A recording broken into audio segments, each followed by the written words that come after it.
Hi, this is Jennifer Kemnitz with Parables for Living.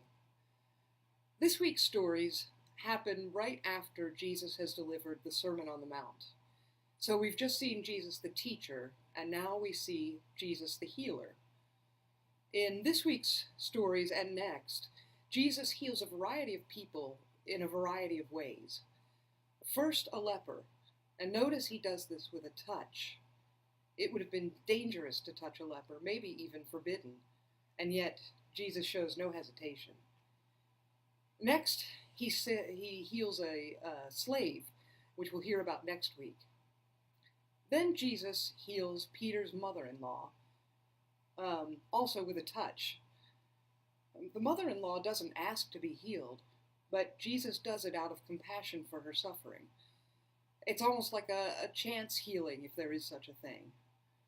Then finally, Jesus heals many who are possessed by demons. Now, I've heard that interpreted different ways, but maybe it just means people who have a lot of different illnesses that are hard to explain. And Jesus cures these with just a word. The quick succession of these stories are hard to ignore. Jesus heals one after the other, after another. To me, this shows that there's no limit to Jesus' power over illness, and that he'll do whatever's necessary to ease our suffering. Are these miracles? When you compare it to the feeding of the 5,000 with 2 loaves of bread, or walking on water, where does healing the sick fall?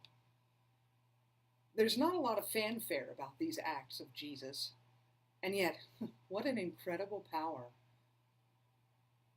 What do you think these healing stories mean in light of what we know about Jesus' death, his ultimate sacrifice, his life for ours? If he could heal others, why doesn't he save himself? I hope you'll tell us what you think. And we'll see you again next week on Parables for Living.